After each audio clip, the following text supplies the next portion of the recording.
Every day I wake up, wake your ass up. The Breakfast Club. Y'all finished or y'all done? Told y'all we wasn't gonna get the whole verse. Hey, I can't handle everything. I mean, we trying to pick the songs. We can't pick how long they play now. Speaking of handling everything, man, I went to Dick's yesterday. Dick's Sporting Goods. Hey, drop a bomb. I went to Dick's Sporting What was Goods his yesterday. name? All right, man. You know what, Mimi? Come on, Mimi. Never mind. I can't. You know what? I'm not doing this with you. Now tell me, See, that's what I mean when I say ain't none of the women around. Okay. You went to Dick's. Go ahead. I went to Dick's Sporting Goods yesterday to buy one thing and ended up buying about 5 or 6 things. What you buy? Okay, and that's why I realized I don't like going into retail stores anymore. But what you go for? I went actually for some drawers. I like wearing Ethica underwear, and they that was like the closest place that sold them. And then I walked in there and they had an assortment of Asia Wilson sneakers. I'm not gonna lie to you. I was like, Jesus Yes, Christ. they do. They got a whole wall. I had on no the idea. Yeah. I just went there for some drawers. Yeah. And then I'm like, yo, y'all got all these Asia Wilson sneakers? And they had a couple in my size, so I had to get them. Yeah. Yes. Yeah. I know what Dick's you went to. All right. Good morning, Mimi. Oh, good. All right. Good morning, Envy. Good morning, Charlamagne. How y'all doing Good this morning, Mimi. How you How are feeling, you? Mimi? Nice to see you, Mimi. Good to hear from you this morning, Mimi. We need the divine feminine energy in this room today. I'm trying to send it through the screen right now. Yes. We're gonna just ship it through. All right, y'all. So this morning we are starting with a major decision at a federal court, one that just wiped out 2 major criminal cases brought by the Trump administration. A judge dismissing the charges against former FBI Director James Comey and New York Attorney General Letitia James after finding that Lindsay Halligan, the prosecutor that was handpicked by President Trump, was never legally appointed. And the judge, as he simply put it, Halligan missed the deadline. And when that deadline passed, the Attorney General loses the power to appoint and it shifts to the district judges. Now, as a result, all of Halligan's actions, including both indictments, were thrown out. Now, the cases were dismissed without prejudice, meaning the Justice Department could technically bring them back with a properly appointed prosecutor. But in James Comey's case, that window has already closed. And since the indictment was never valid, it didn't pause the statute of limitations, and that deadline has now expired. Prosecutors should not be able to refile, but we will watch what the Trump administration does. But the case against Letitia James, it could be brought again, but that depends on what the White House does next. They plan to appeal. Let's listen to what the White House had to say. I know there was a judge who is clearly trying to shield Letitia James and James Comey from receiving accountability, and that's why they took this unprecedented action to throw away the indictments against these 2 individuals. But the Department of Justice will be appealing very soon, and it is our position that Lindsay Halligan is extremely qualified for this position, but more importantly, was legally appointed to it. So, yes. Yeah, first of all, these cases being tossed is great news, all right? Just good to know there are still some checks and balances in this country. We all know both of these cases are politically motivated, part of President Trump's revenge tour. So just good to know the rule of law still matters to some people. It still matters. So we'll continue to watch that and see what happens as they file that appeal. And as that legal battle plays out, the Pentagon has sparked a new controversy of its own, launching an investigation into Democratic Senator Mark Kelly. So the Pentagon confirms that it is investigating Arizona Senator Mark Kelly. He's a Navy combat pilot, or a former Navy combat pilot, and a former astronaut, for possibly violating military law. Now, officials say the review could even lead to recalling him to active duty for a court-martial, something that is almost never done.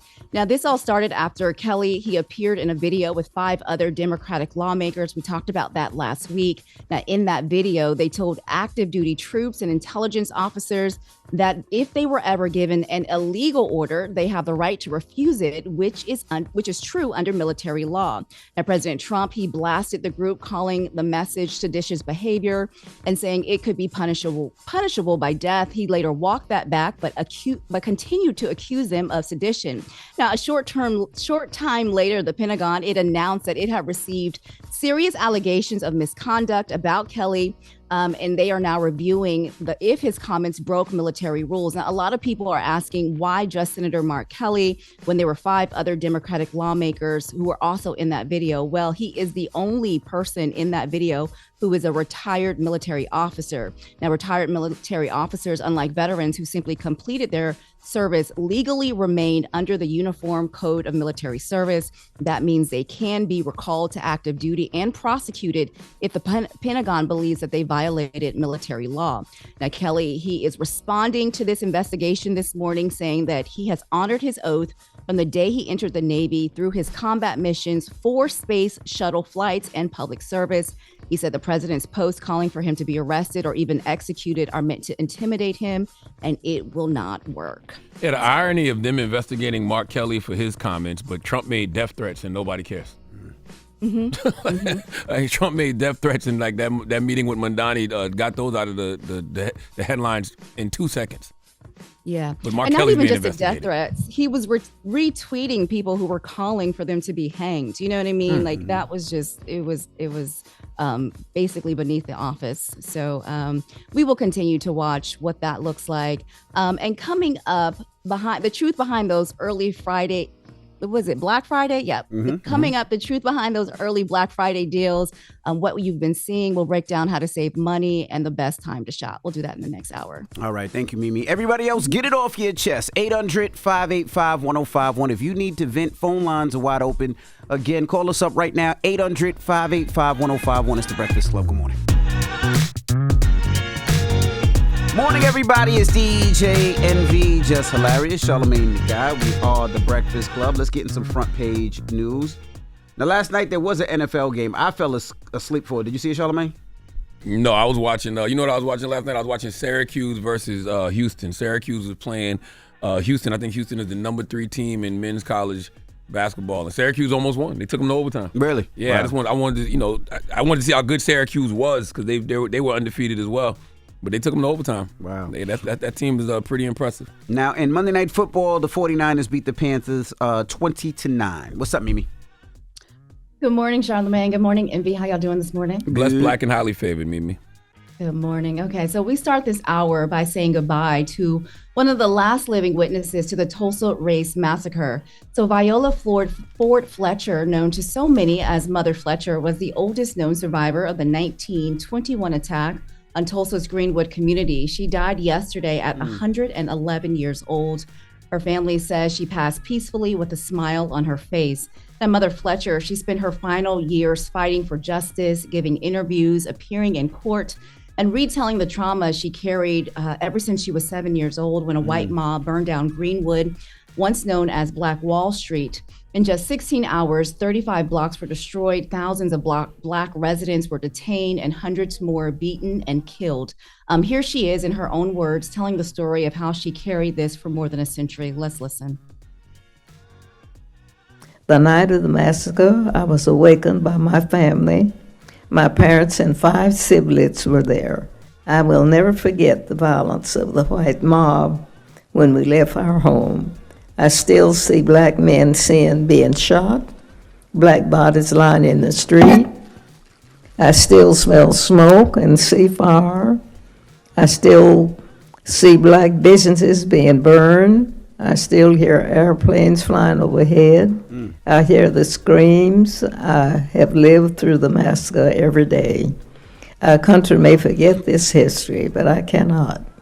Wow, we had the pleasure of actually meeting her when she actually came in on the show and did an interview. Yeah, we had her on Red and Mother Fletcher stopped through here. 111 years old, man. Wow. What a life! Like, and it's interesting to me when you have people who live through the history that we read about and we talk about, and that's why you got to take advantage of having conversations with those elders while they're here, man. Absolutely. And she was one of only 2 survivors left. Now her friend and fellow survivor, Leslie Benningfield Randall, she is the last. Last year in June of 2024, the Oklahoma Supreme Court, they threw out their lawsuit, which was a major setback in their 100-year fight for reparations. That basically means that their push through the justice system, through the courts, had reached a dead end. Their attorney, though, says she was still fighting, even from her hospital bed, tired, but not ready to leave the work unfinished. So we will continue to, just wish them well in their fight for justice. And as we move on, we're turning to a very different fight happening inside the federal government. So DOGE, the Department of Government Efficiency, it has shut down 8 months early after laying off tens of thousands of federal workers. And now some of those very jobs that were cut, they are being replaced by AI. Now, one of the agencies that was hit the hardest was the IRS. After cutting more than 12,000 employees this year, From customer service to civil rights to compliance, the IRS is now rolling out Salesforce-powered AI tools to pick up the work that people used to do. Now, these agents, they will answer questions, sort through files, and help move the cases along, but they can't make final decisions or process returns on their own. But it is a major shift that's sparking real concern in how the agency is handling its now day-to-day operations. I don't want AI working at the IRS. I don't need no room for error at the IRS, okay? I need actual humans in there that we can yell and scream at, right? I don't need nobody playing with our money. And to just pick up the phone when you have a question about your return or anything that you may have a question with about your money. So yeah, that we will see what that looks like, especially when it gets closer to tax season. That's going to be a real headache for so many people. And another headache, right? So if you're planning to ship anything next year, holiday gifts, birthday packages, anything, the Postal Service is warning that prices are going up. So for most packages, you're looking at a bump of about 5 to 8%. That's basically a few extra dollars every time you mail something. That includes your everyday options like your priority mail, your priority express mail. The cheaper, slower services will see the biggest jump. One of the specialty international options, the one that people use to send like books overseas, that's going to go up about 40%. Now, USPS says it needs the extra revenue to upgrade its system and to keep delivering mail and packages 6 days a week. The new prices, though, they still need approval from the Postal Regulatory Commission. But if they are cleared, those new prices will kick in January 18th. 2026. They also want to stress that this does not affect the price of a stamp. Regular mail will stay the same, but shipping will cost more, but sending a letter will not. So everything is going up. And lastly, it is almost Black Friday, and a lot of shoppers, they are trying to figure out what is real and what is hype this year. So Black Friday, y'all, remember it used to be predictable. You woke up at 3 a.m., you stood in line, you sprinted for your TV. Yep. But those days are now gone. You remember that? We used to watch the videos online of everybody pushing and shoving. Going to get crazy, to that yep. big screen. Yep. Well, now the sales start so early that a lot of companies, they are rolling out doorbusters before Halloween. And so shoppers are confused. So all over social media, people are asking the same thing. Is this the real Black Friday or is this a warm up? And it's a fair question because every retailer is shouting Black Friday weeks in advance. And it's getting hard to tell if the sale is the real sale. So here's what analysts are saying. They're saying the best and the deepest cuts, they usually still show up the week into Black Friday through Cyber Monday. So that would be this week. That's when those electronics, those big ticket home items and holiday gifts will hit their lowest prices. They say, though, if you do see something that you want and it's a genuinely good price, you should probably grab it. But if you are chasing those rock bottom prices, waiting until Black Friday, Cyber Monday stretch is usually your best bet. And they also suggest maybe getting a pricing tracking tool that will help you keep track of all the deals to help you find the best prices to save you a few dollars. All right. Hey, I should have waited and did some shopping on Friday. You don't want to go out there. It'd be too crazy on Friday. And you don't like people, you would go crazy. Yeah, that's never happened to me before, man. I went to the Dick's Sporting Goods yesterday, and usually I walk into a place and I know exactly what I want, and I get it and I leave. And I've been so heavy ordering stuff online lately that I haven't been in the store in a while. But I walked in Dick's Sporting Goods just to go buy some drawers. But the underwear is nowhere near the sneakers you seen. That is not true. Nah, because the sneakers is all the way in the back. And the only reason I know is I had to buy. And that's what the ethical underwear is. The ethical underwear is right by a fitting room too. And then when you're looking at the ethical underwear, the wall is right there full of Asia Wilson sneakers. And I was like, oh shoot, it was Asia Wilson and Donovan Mitchell. Donovan Mitchell, yeah. And I was like, I didn't know. First of all, I didn't know Asia had that many colorways. And then I went and bought 2 pairs because that's home team. And only had 1 pair of Kobe's there, though, size 10 when I went there the other day. I didn't even see the Kobe's. I was looking for Jackson, but anyway. But yes. But that type of stuff doesn't go on Black Friday sale anyway, right? No. So you probably... You're probably right. Yeah, they don't usually discount the shoes and things like that. So, all right, y'all. Well, that is your front page news. I'm Mimi Brown. Follow me at Mimi Brown TV. For more stories, follow the Black Information Network. Download the free iHeartRadio app or visit BINnews.com. Thank you, Mimi. Thank you, Mimi. Thank you. Hold up. Every day I wake up, wake your ass up. The Breakfast Club. Y'all finished or y'all done?